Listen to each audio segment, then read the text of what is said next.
Despite being an agricultural country, agriculture is the backbone of our economy, indeed of our continent.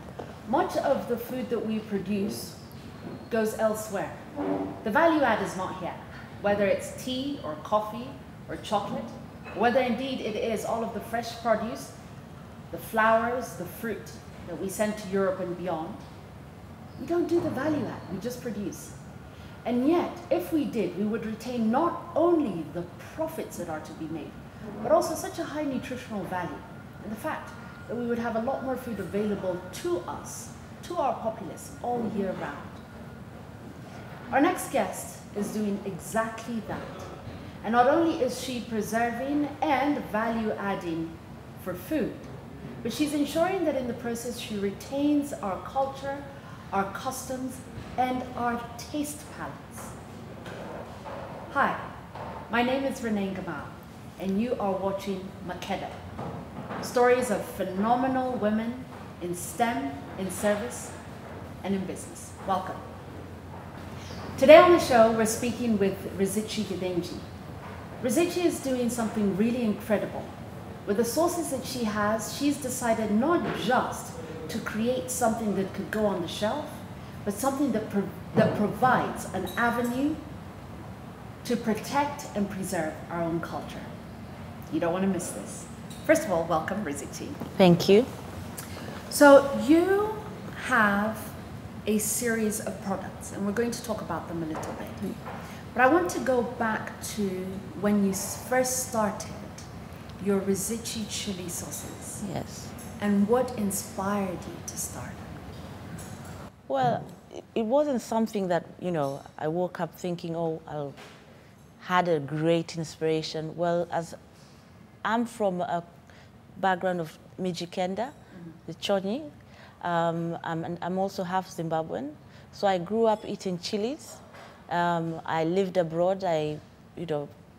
After university, got married and stayed in the UK. So making chili sauce for my friends was part of my, day-to-day sort of condiments. So I made a chili sauce that I used to give to my husband and friends. And so as I, made the sauce every day or gave it to my friends when we had visitors, some of the visitors started asking me to make sauce for them. And as time went on, my husband told me, you can't be giving this away anymore. So you have to make some money out of it. So pretty much that's how it started. And it's a very hot sauce. Choni is like their hot chili sauce. They're very small bird's eye chili. And that's pretty much how it started. So of course, as I sold the product, the original pili pili sauce, I realized it's part of celebrating my culture. So how else can I celebrate my culture? One of the things I know and I've gone through is that not many people know about the coastal culture, especially about the Mijikenda. You're always told, talking about, Mijikendas are lazy, the coastal people are lazy. But I know we have got lots of good food. So that for me was the story that I wanted to share, the food that we have. And so, started thinking about the story behind the sauces and building that up. Because a lot of people thought that the sauce was very hot. So I wanted to celebrate my sauces through culture. Being in Europe as well, Africa, isn't celebrated as much. There's very dreary stories of poverty. There's food, but somehow the food goes out to Europe. So this is one way I thought, this is one way of celebrating our culture. So I decided to use the story of the fruits and vegetables that are found primarily within my region of Kilifi, which are pineapples, mangoes, coconuts, and chilies, and sort of infuse that with the chilies, with the bird's eye chilies. So that's how I started. So I started from home. In fact, there's also a little bit about the story of your chilies. that is passing on of a tradition from your Yes, grandfather, yes. your maternal grandfather, your Zimbabwean grandfather. No, my Choni grandfather. Your Choni grandfather. Yeah, Okay. so my grandfather used to like eating chilies a lot. And so he used to make this sauce out of, we've got this real small wooden, we call it more like a chibundiro. It's a wooden mortar where you pound up the chilies and you put in your, either vinegar from mnazi, you've got your onions, your garlic, and you mix them all up in there. Sometimes you can cook it. That's more from the Swahili influence down at the coast. So you cook it with your oil, your coconut oil, and use a mnazi vinegar or mnazi itself, the fresh cider. Yeah, so he used to make that a lot, and we grew up with that mixture, and we used to have that, with our food, our gali or our fish. He used to like his shark, papa. Yeah, so he's the inspiration behind the sauce, my granddad. Rosichi, stories of women in business are rarely smooth sailing. And of course, today we can celebrate your chili and the sauces that you have, but it's been a long time coming. Yes. Let me ask you this. For how long has it been that you've been in this business? Since, I'd say, 1998. 1998. Yes. So that's when I started, selling it to friends. Yes. But as a business, I would say 2003. Okay. So that's going out into the wider market as opposed, having friends and family buy. So 2003. So it's a 20-year journey. Yes. Basically, for the first time that money exchanged. Yes, it's 20 years. What are some of the things that sort of slowed this process down so that it was 20 years in the making? Okay, I'm a mother. So that's one of the things, I was living in the UK, married, and a mother, had young children at the time. So right now, of course, they're not young, they're young men now. I've got an almost 20-year-old son and a 15-and-a-half-year-old son. So at the time when I started, I was juggling, work. I'm a fashion designer, so that's what I was doing at the time, as well as, experimenting and reading and research, as well as being a mom and a wife. What made you not stop? 20 years in the making, surely. You could have just stuck with fashion design and raising children. Well, there's one verse in the Bible that sticks with me. It says, make your vision known. Yeah, though it may tarry, it will come to pass. So for me, it was more of a light bulb that went within me about the sauces, realized that one, it was a celebration of my culture, and at the time I was doing a life coaching session to sort of figure out which direction I was supposed to be going. And I realized one of the things I was called to do was really celebrate Africa. So it's been a journey, but though the vision has taken long to sort of form or to grow, I know it's one of the things that I'm called to do, celebrate my culture through food, through lifestyle. And so this is not something that happens, one instant. It's a journey. And I've enjoyed the journey. And through the downtimes, there's always been something that really inspires me, whether it's, I'll be cooking out there, or somebody comes in and tells me, Renichi, where have you been, And so such words have always sort of sparked me back, or if I'm gone off, brought me back to the direction which I'm going. So it's a journey. What do you wish you knew then, in 1998, that you know now? To be gentle with myself, to understand that there's process. And funny enough, I'm in the business of processing. And so I've learned a lot from my own sources. So it takes time to build up a sauce. It goes from preparation of the vegetables, then, you put it into the heat. And then once you've put it through the heat, you have to let it sit. And then, you switch on the heat again. So that whole process of going through, watching the process actually is a lesson for me. Because that's part of the journey of a business person or a creative, because I'm a creative.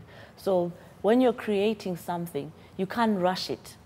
there's a process to it. You know, there's the heat, then there's the cold, then there's the stopping, and then there's the maturity, which once, for my sauces, if you don't let them mature, that's sitting, you're not going to save, you know, get that flavor.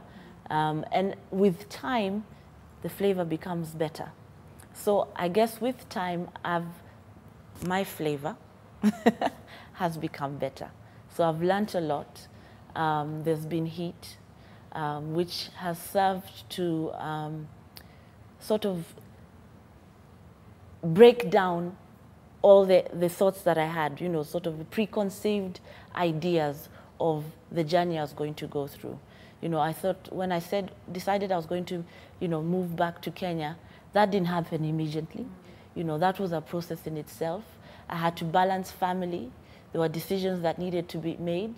I went through personal issues, which I needed to deal with first before I could then carry on with the journey. You know, so there's a lot of process that you need to deal with in the business journey. There's also, when you're dealing with a business person, you know, there's also habits that you have personally that can really carry on a business. So I have had to learn, one, prudence in business. I've had to learn bookkeeping. I'm not really good with my maths and stuff like that, but that's something that I had to, you know, couldn't hide away from.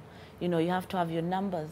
You have to have good cash flow in order to run a business. You have to make quick decisions as well as sort of well thought through decisions in business. One of the businesses, you know, one of the decisions I would say with moving back to Kenya, then you've got the elections, right?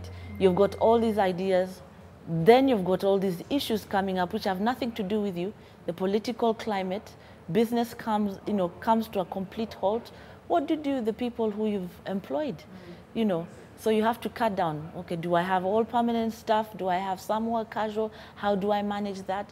So there's also been a lot of learning on how to run a business, how to run a profitable business, how to cut back, how to take a risk, you know, and make that risk count, because it has to be, you know, a calculated risk. And then there are some risks aren't as calculated. It's just a gut feeling that, you know, all right, I'm not going down that direction.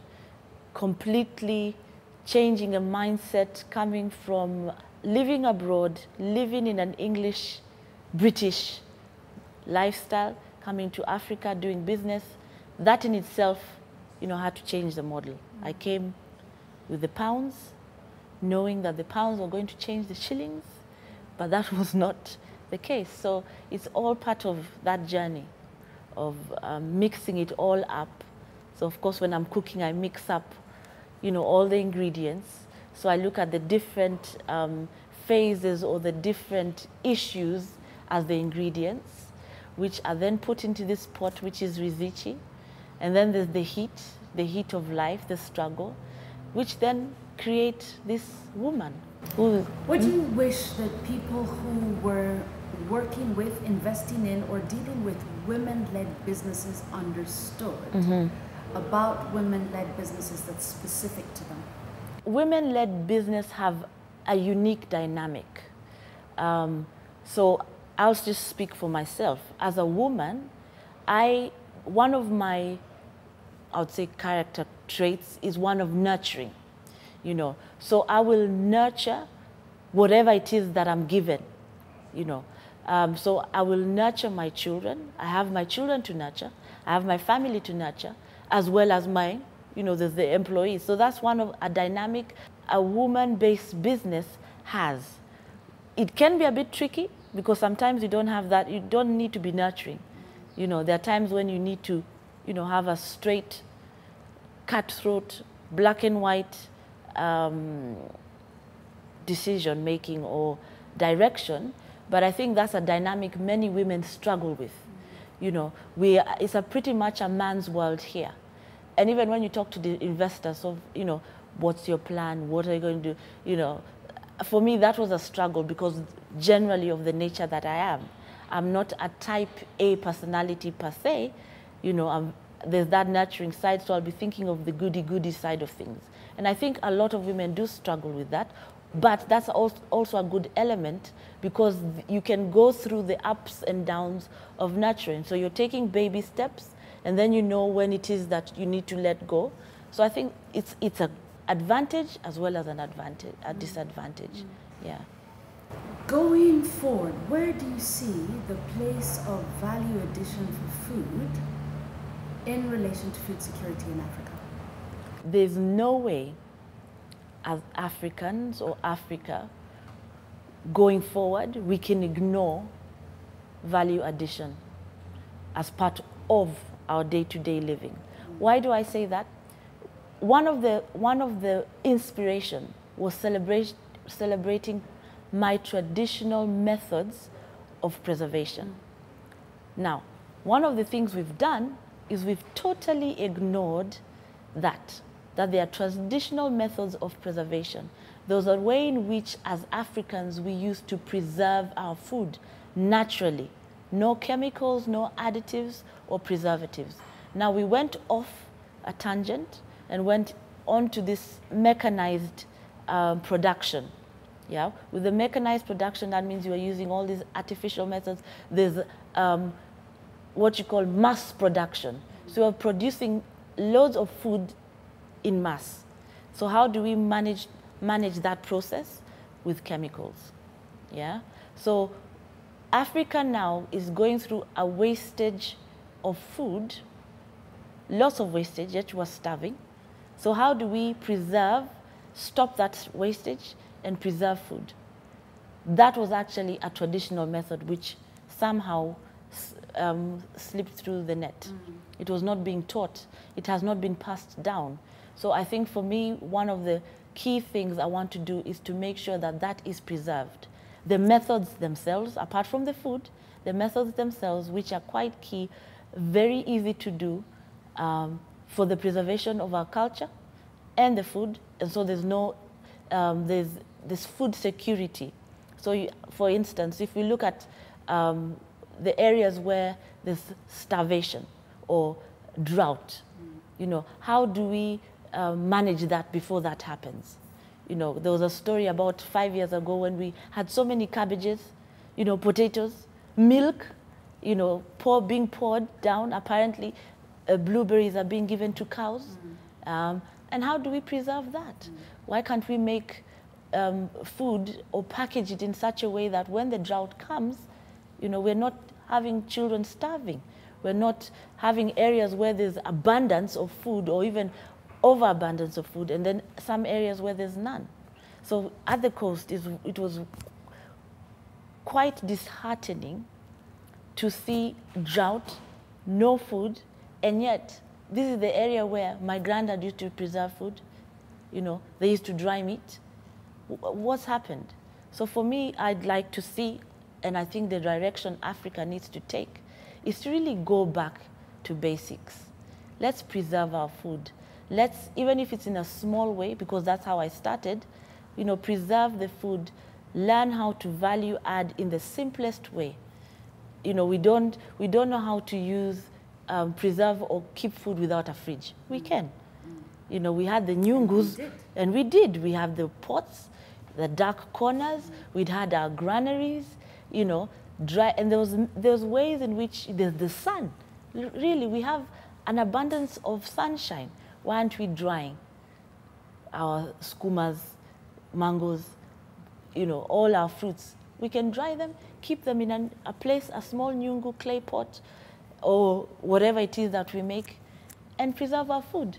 We just have to pull it out as we need.